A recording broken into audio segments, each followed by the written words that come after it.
काव्य पाठ के जरिए श्रोताओं का दिल जीतने वाले कवि और पूर्व विधायक सत्यनारायण सत्तन यानी सत्तन गुरु का जन्मदिन शिष्य मंडल की ओर से बड़े ही हर्षोल्लास के साथ मनाया गया। इस दौरान सत्तन गुरु को जन्म दिवस की शुभकामनाएं देने बड़ी संख्या में उनके शिष्य पहुंचे थे। वहीं जन्मदिन पर भी सत्तन गुरु ने अपने अंदाज में कई मुद्दों पर अपनी बात रखी। देखिए ये खास रिपोर्ट। उत्साह के साथ मना सत्तन गुरु का जन्मोत्सव। शिष्य मंडल ने सत्तन गुरु को दी जन्म उत्सव की बधाई। कई मुद्दों पर अपने अंदाज में सत्तन गुरु ने रखी बात। काव्य पाठ से लेकर सियासत तक यदि किसी की बात होती है तो उसमें सबसे पहला जिक्र सत्यनारायण सत्तन यानी सत्तन गुरु का होता है, जिन्होंने काव्य पाठ से लेकर सियासत तक अपना अच्छा खासा दम दिखाया है। यही कारण है कि जब भी सत्तन गुरु का जन्म उत्सव आता है तब उन्हें जन्म उत्सव की बधाई देने वालों का तांता लग जाता है। ऐसा ही नजारा अब की बार भी सत्तन गुरु के जन्म उत्सव पर देखने मिला, जब जन्म उत्सव के मौके पर सत्तन गुरु को शुभकामनाएं देने और उनका आशीर्वाद लेने दूर दूर से शिष्य उनके निवास पर पहुंचे थे।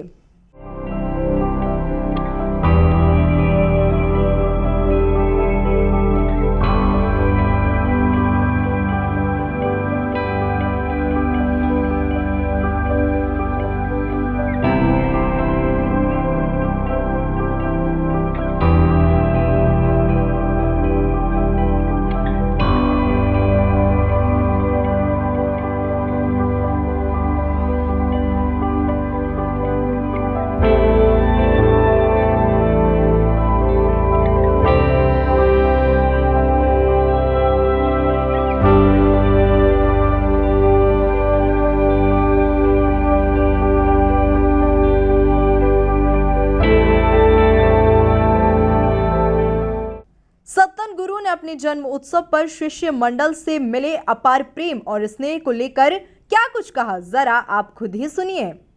अपन ने तो कुछ बोया ही नहीं है, ये स्वतः उग करके आया हुआ है।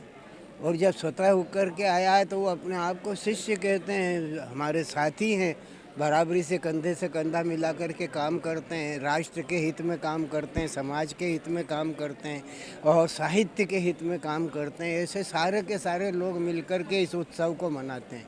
और मैं जरे जैसा अकिंचन जो है अपने आप को इस दिन ऐसा मान करके चलता है कि परमेश्वरी का पूर्ण प्रसाद जो है मेरी झोली में आकर के गिर रहा है।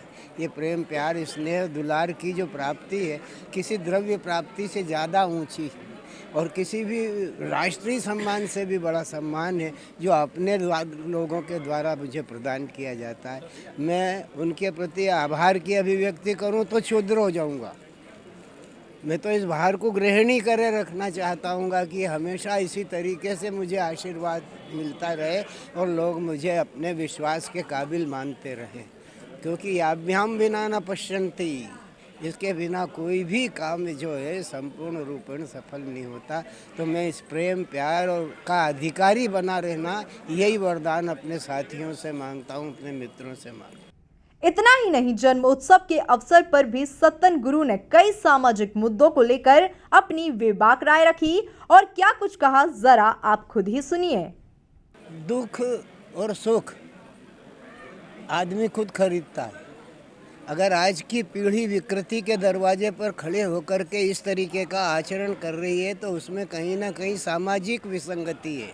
और सामाजिक विसंगति के साथ जो हमारी व्यवस्थाओं को समझने वाले जो लोग हैं वो अपनी व्यवस्थाओं को सुचारू रूप से समग्र रूप से संभाल पाने में असमर्थ हैं। अगर वो अपनी समर्थता का परिचय देते, स्कूलों और कॉलेजों से नियंत्रण शुरू करते तो ये जो विकृति स्कूल और कॉलेज के प्रांगणों में, खेल के मैदान में दिखाई पड़ रही है वो अब घरों में भी प्रवेश कर गई है। तो स्कूल तो जब घरों से प्रवेश कर गई तो घर वालों का दायित्व बनता है। विद्यालय के मैदान में है तो शिक्षकों का दायित्व बनता है। यूनिवर्सिटी का प्रांगण जो है वो शिक्षा का केंद्र न होकर के धीरे धीरे कहीं ना कहीं उन विसंगति और नशों का केंद्र बनता चला जा रहा है, जिसके लिए हम घृणा का प्रदर्शन करते थे। कुल मिलाकर देखा जाए तो काव्य पाठ के जरिए श्रोताओं का दिल जीतने वाले कवि और पूर्व विधायक सत्यनारायण सत्तन यानी सत्तन गुरु का जन्मदिन शिष्य मंडल की ओर से बड़े ही हर्ष उल्लास के साथ मनाया गया। इस दौरान सत्तन गुरु को जन्म दिवस की शुभकामनाएं देने बड़ी संख्या में उनके शिष्य पहुंचे थे। Bureau report, MP news, Indore.